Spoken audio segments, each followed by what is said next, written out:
What's up, guys? Welcome back to my channel. It's your girl Chanel, also known as Coco Black, and today you see the title of this video.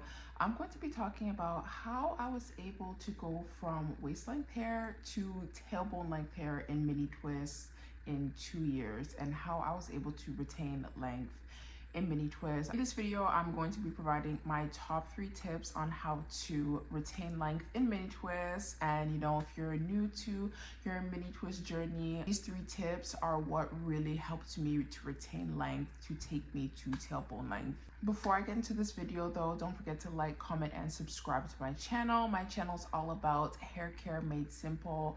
I provide natural hair tips and tricks on how to maximize length retention and overall hair health as well. So without further ado, let's get into this video. As you guys can see right now, my hair is in some chunky twists. It's in a bun right now. I'm actually getting ready to mini twist my hair again because tomorrow's July 1st.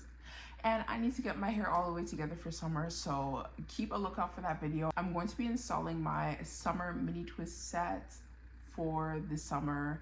As of right now, honey, my hair is this is what my hair is looking like right now.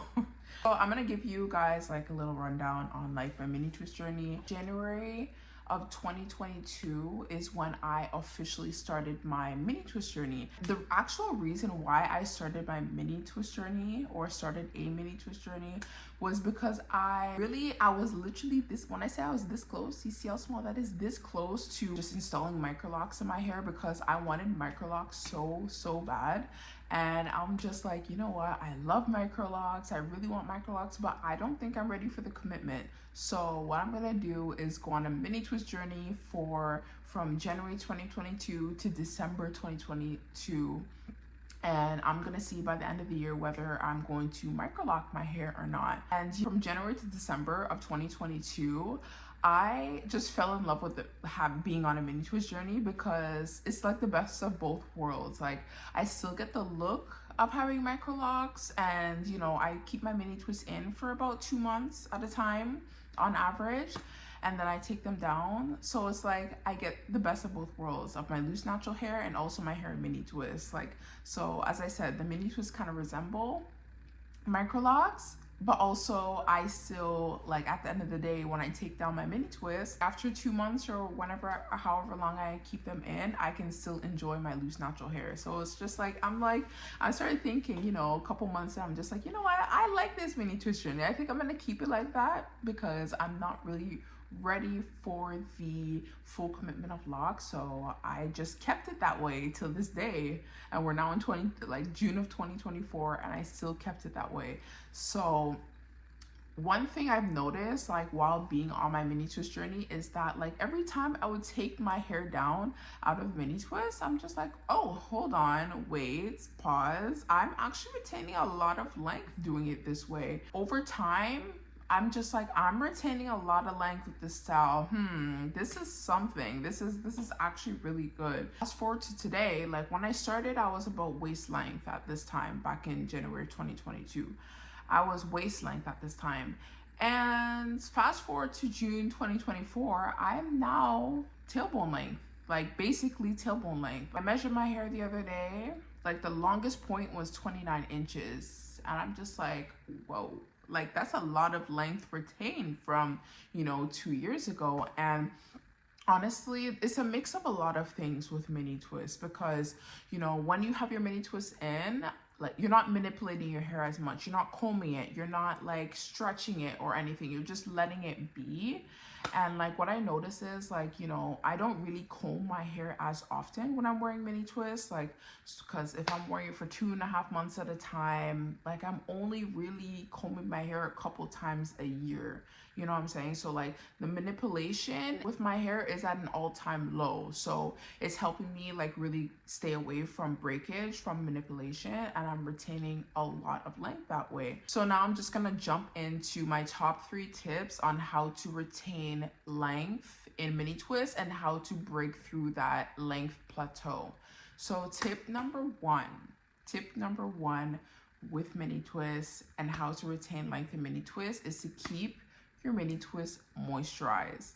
I can't stress this enough, and it doesn't even matter if it's mini twist or not. Even if you wear chunky twist as a protective style, you wear mini braids, you wear cornrows, keeping your hair moisturized in a protective style is so important because you know you want to keep up with the moisture levels in your hair at all times so that your hair doesn't become brittle, so it doesn't break. You know, when you take down your mini twists, you don't want them to be like all matted and tangled together, because if you're not moisturizing your mini twists and you're just leaving them and letting them get super dry, by the time when you take it out, it's going to be so hard because it's so matted and tangled together, and you know, all that ripping through like knots and having to cut out knots, you're just not going to retain length that way. So make sure that you keep your hair moisturized, keep your mini twists moisturized when you do have them in. So my moisturizing schedule with my mini twists, I do it every, I would say 5 to 7 days. And I do the LCO method. So I'll use my distilled water, then I'll use a cream. I use heavy creams because my hair likes heavy creams. Humectant base, I like looking for leave-ins with honey in it, specifically honey, because my low porosity hair loves honey. So I use a heavy leave-in cream with preferably honey in it, that's water-based, and then I seal with an oil, and my oil of choice is mainly Jamaican black castor oil. That's like one of my favorite oils, and no, it's not because I'm Jamaican, but you know, no, I love Jamaican black castor oil. I've been using it for a very long time, and it's just a perfect sealant for me. But also, obviously, this will vary with everybody. Everybody's hair is different. Also, everybody's moisturizing schedule is different as well. So whatever your moisturizing schedule is when you have your loose natural hair out, do the exact same with your mini twist, because it is actually very important to keep your hair moisturized regardless of what protective style that you wear. Tip number 2. Okay, tip number 2, wear protective styles on your mini twist. And you might be looking at me like, what does that mean? Like, I thought mini twist was a protective style. Essentially, in a way it is. I would say mini twist is more of a low maintenance style.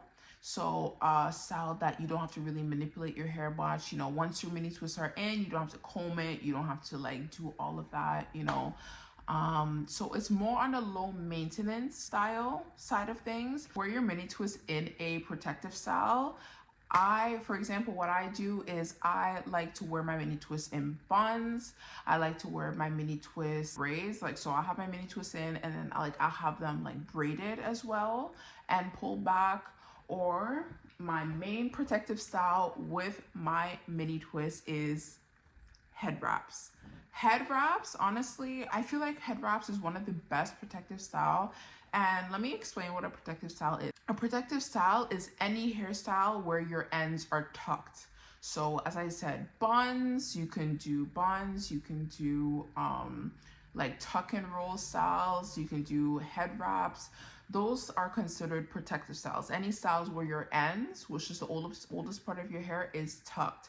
So what I would do is I would have my mini twist in, I'll put it in like a bun like this. You see, my hair is in a bun. First, I'll put on a silk or a satin underlining under my material head wrap so that it can prevent, it's not causing friction to my hair and it's not absorbing the moisture out of my hair. So you always want to put like some form of silk or satin barrier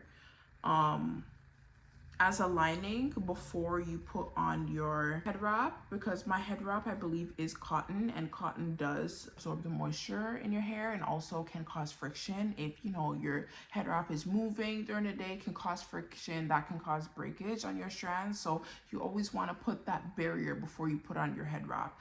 Usually this is closed right now, but like I just want to use it as an example of what I do. Okay, there we go. Actually, there we go. I lied. Just kidding. I fixed it.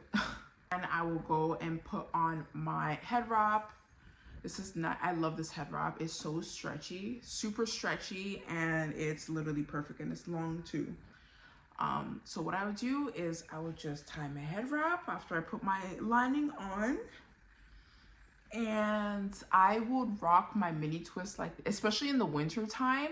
This is how my mini twists are. This is how my hair is looking 99, if not 100% of the time, especially in the winter.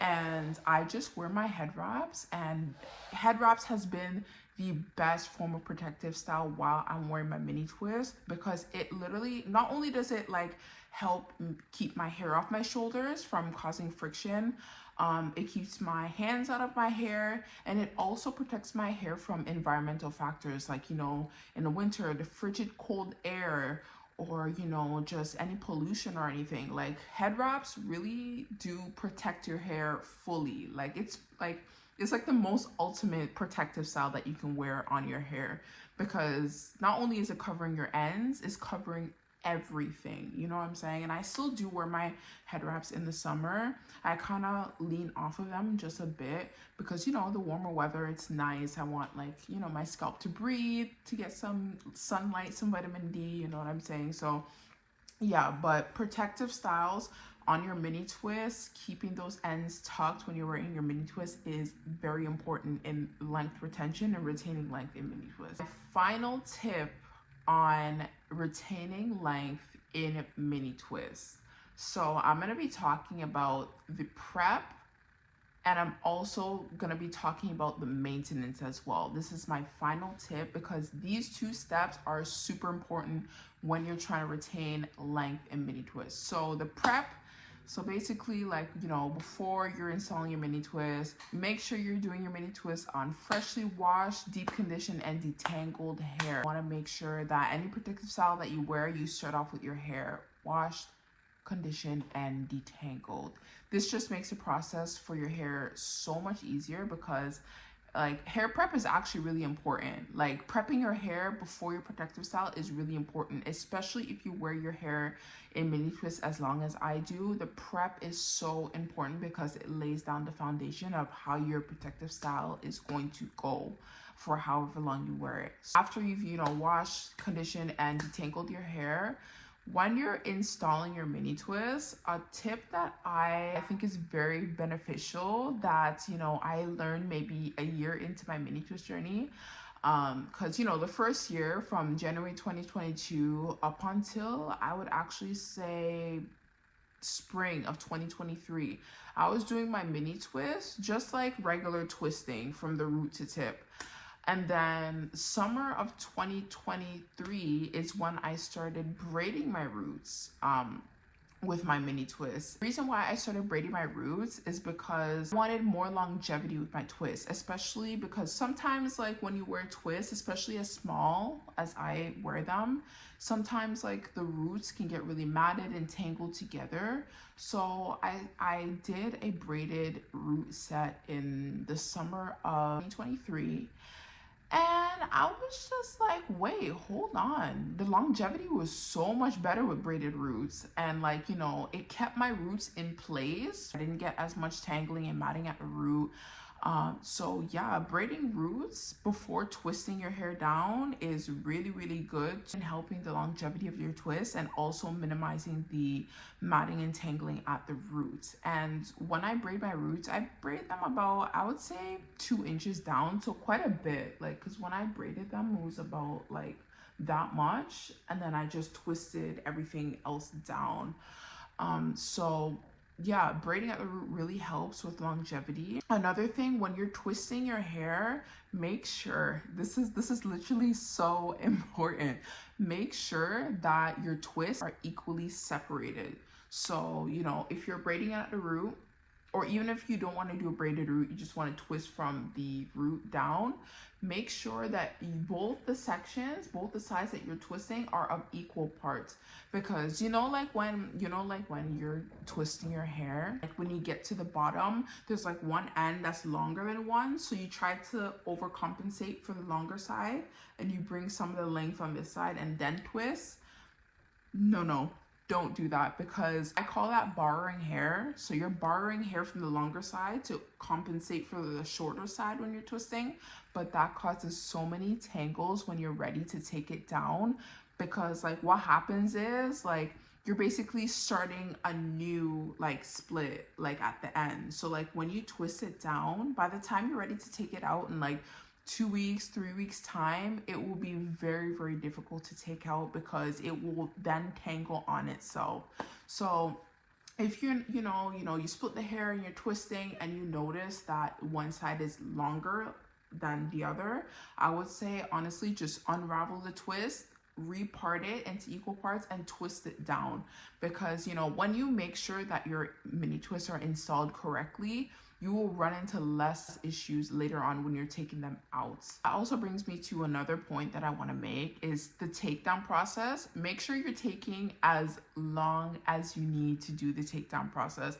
If you're a busy person like me and you don't have 6 hours, 8 hours to sit down in one sitting to take the mini twists out, divide it in sections, especially if you put a lot of mini twists in your hair. Like I usually put at least 220 twists in my hair, around that. So if I'm going to be taking them out and I don't really have a lot of time, what I do is I'll just do very, very small sections at a time with my twists. So for example, say that section has 7 twists.